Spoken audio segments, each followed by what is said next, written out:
कौवा और सांप की कहानी। नगर के पास बरगद के पेड़ बनियन ट्री पर एक घोंसला था जिसमें वर्षों से कौवा क्रो और कोवी का एक जोड़ा रहा करता था। दोनों वहां सुखमय जीवन व्यतीत कर रहे थे। दिन भर भोजन की तलाश में वे बाहर रहते और शाम ढलने पर घोंसले में लौटकर आराम करते।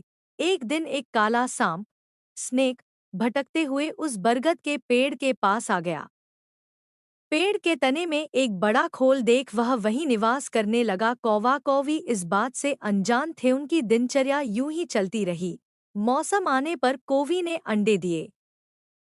कौवा और कोवी दोनों बड़े प्रसन्न थे और अपने नन्हे बच्चों के अंडों से निकलने की प्रतीक्षा कर रहे थे। लेकिन एक दिन जब वे दोनों भोजन की तलाश में निकले तो अवसर पाकर पेड़ की खोल में रहने वाले सांप सर्पेंट ने ऊपर जाकर उनके अंडों को खा लिया और चुपचाप अपनी खोल में आकर सो गया। कौवा कौवी ने लौटने पर जब अंडों को घोंसलों में नहीं पाया तो बहुत दुखी हुए। उसके बाद से जब भी कोवी अंडे देती सांप उन्हें खाकर अपनी भूख मिटा लेता। कौवा कौवी रोते रह जाते। मौसम आने पर कोवी ने फिर से अंडे दिए, लेकिन इस बार वे सतर्क थे।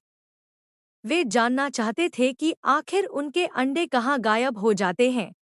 योजनानुसार एक दिन वे रोज की तरह घोंसले से बाहर निकले और दूर जाकर पेड़ के पास छुपकर अपने घोंसले की निगरानी करने लगे। कौवा कौवी को बाहर गया देख काला सांप पेड़ की खोल से निकला और घोंसले में जाकर अंडों को खा गया। आंखों के सामने अपने बच्चों को मरते देख कौवा कौवी तड़प कर रह गए। वे सांप का सामना नहीं कर सकते थे। वे उसकी तुलना में कमजोर थे, इसलिए उन्होंने अपने वर्षों पुराने निवास को छोड़कर अन्यत्र जाने का निर्णय किया।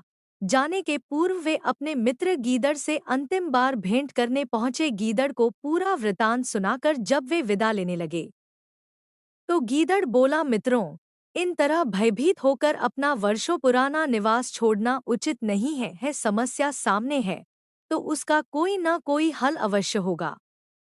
कौवा बोला, मित्र, हम कर भी क्या सकते हैं?